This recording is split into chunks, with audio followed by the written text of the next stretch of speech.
Ngayong buwan po ng Oktubre, ginugunita ang Breast Cancer Awareness Month, kung saan ang buwan na ito ay hindi lamang nagbibigay buhay sa laban kontra sa sakit na breast cancer, kundi ito din ay isang paraan para mapalagang na po ang mga mahalagang impormasyon tungkol sa nakakaalarma at nakakabahalang sakit na ito.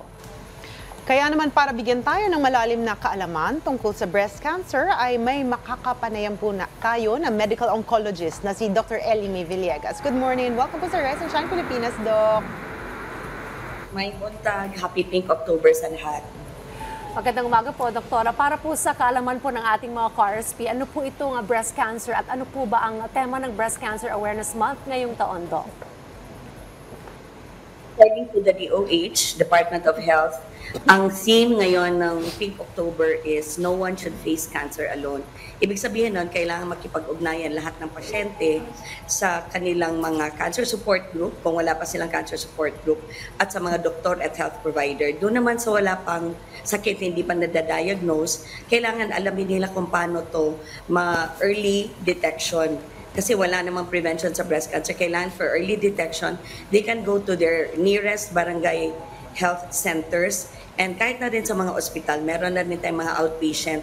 And ang daming cancer activities for Pink October, even in the shopping malls. So meron. Okay, Doktora, alam po ng mga tao na kapag may bukol usually sa may breast, cancer na nga po yun or simptomas na po to ng breast cancer. Pero meron po kasi ako nabasa na sinasabi nila, hindi lang daw po yun ang senyales ng breast cancer. Ano-ano po ba ang mga sintomas o senyales na meron ng isang babaeng breast cancer aside from bukol na nararamdaman sa kamay? Ang pinaka-common nga, yung may nakakapang painless lumps o hindi siya kailangang masakit na bukol.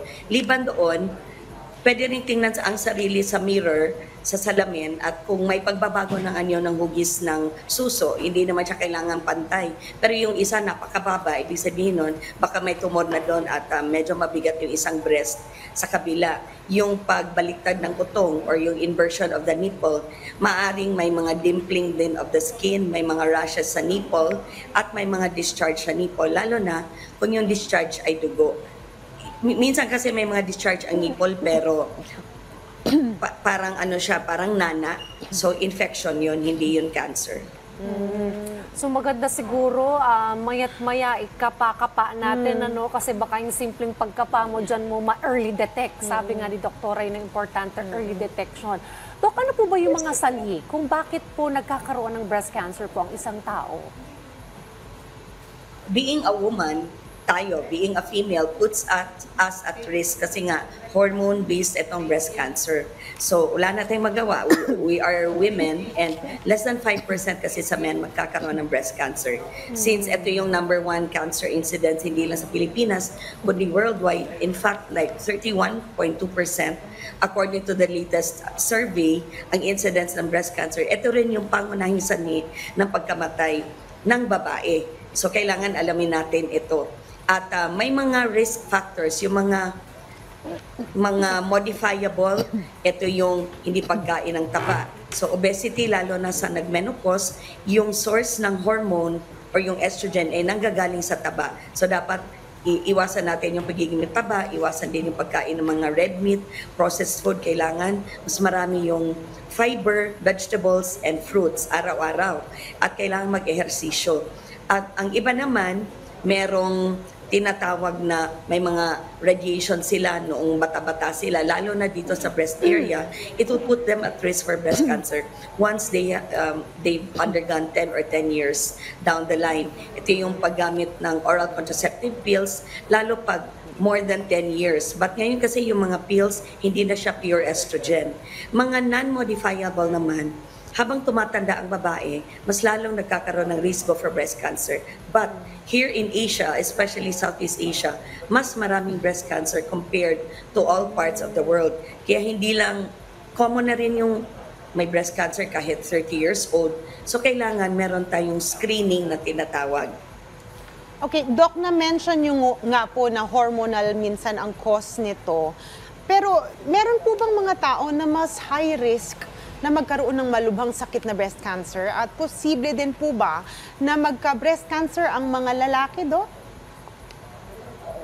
yung nasabi ko, less than 5% ang incidence ng male breast cancer. So hindi masyado as compared to women kasi nga we are genetically predisposed. Doon naman sa may family history, isang non-modifiable risk factor yun. Wala ka na magawa. Meron ka ng relative na may breast cancer, especially if first degree, either nanay or sibling or kapatid na babae. So it puts you at risk in 10% of the time to having breast or ovarian cancer. Kaya dapat yung screening, ito yung pinaka-diagnostic test for screening.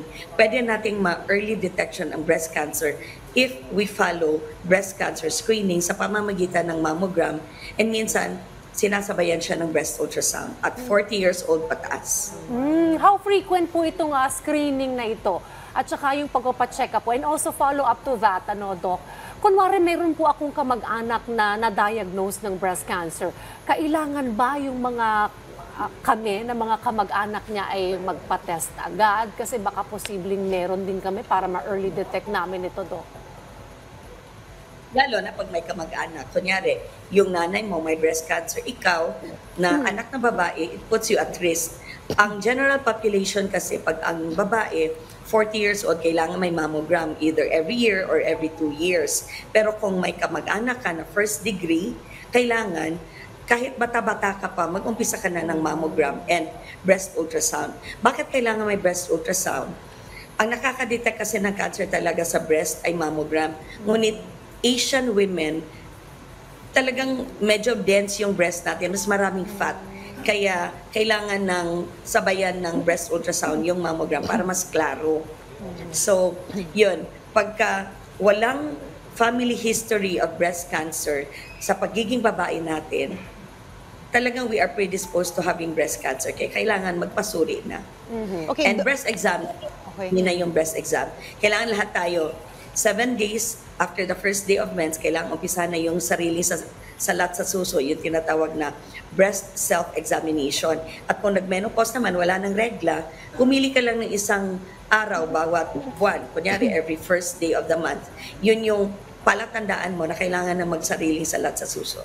Okay, Doc, may mga nagsasabi po kasi kapag nagpapamammogram daw, parang iniipit kasi yung breast. So ang takot nila pagka nagpamammogram every 6 months or 1 year, baka mas magkaroon po sila daw ng breast cancer. May relation po ba pag naiipit ito during the mammogram at yung posibilidad na magkaroon ng breast cancer, Doc? Walang katotohanan yun. Isa yung fallacy, isang myth.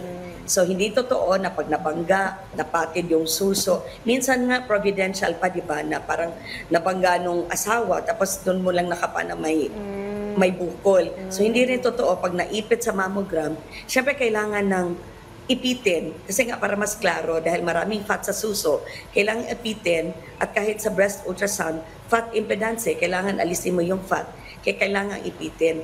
Lahat po ng nakapag-mammogram, wala pong nakakapagsabi na masakit siya. Ang nagsasabi na masakit ang mammogram, doon sa mga taong hindi nakapag-mammogram. Ayan na, si doktora na mismo ang nagsabi. Alright, Doc, ano po ba yung mga latest treatment option para po sa mga mayroon po nitong breast cancer? Ang treatment options ng breast cancer ay nahahati sa local and systemic treatment. Kapag sinabing local treatment, pag early stage, pwede pang operahan, so surgery. Ngayon, meron ng breast conserving surgery, so hindi lang aalisin buong suso. Mastectomy kasi yung alisin yung buong suso. Pwede na rin BCS, so yung buko lang at may mga kulane na tinatanggal sa kilikili, yung tinatawag na sentinel lymph node biopsy, and then magra-radiation. Yun yung mga local treatment. Sa systemic treatment, pag hindi kailangan ng chemotherapy, yung oral tablet lang, yung mga hormonal treatment, meron na rin nun. At sa mga aggressive breast cancers, kailangan ng chemotherapy, usually intravenous yun. If HER2 positive naman, kailangan ng HER2 targeted therapy, at pag may triple negative breast cancer, ang pinakabago ngayon, dadagdagan ng immunotherapy ang chemotherapy. Ang galing rin ng siyensya, Diana, no? Dahil dati, kailangan tanggalin yung buong breast. Ngayon, ang dami ng options and treatments. Well, Doc, dahil nga po ngayong buwan ay ginugunitan natin ang Breast Cancer Awareness Month, ano po ba ang mensahe na maibibigay niyo po sa ating mga viewers tungkol sa nakakabahalang sakit na ito? So, kailangan alamin natin na ito ang number one incidence of cancer here in the Philippines and worldwide. Kaya dapat alam na alam natin kung paano mag-early detection sa breast cancer. Kailangan magpa-mammogram. 40 years old pataas, pwedeng every year, pwede rin every 2 years. At doon naman sa 20 years old pataas, kailangan mag-self-breast examination bawat buwan. So, 7 to 10 days after the first day of mens, ang sariling salat sa suso, at pag nag-menopause, pumili ng isang araw bawat buwan para mag-breast self-examination.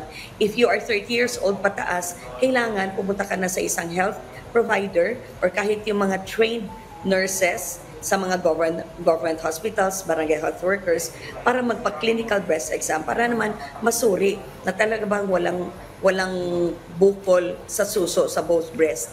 Being part of the Philippine Society of Medical Oncology, yung PSMO, meron kaming advokasya, yung we go around the country. So, ito yung barangayan. So, tinuturuan namin yung mga barangay health workers para naman makapag-cascade sila sa kanilang mga residents in the communities how to early detect breast cancer, because early detection and prevention is cure.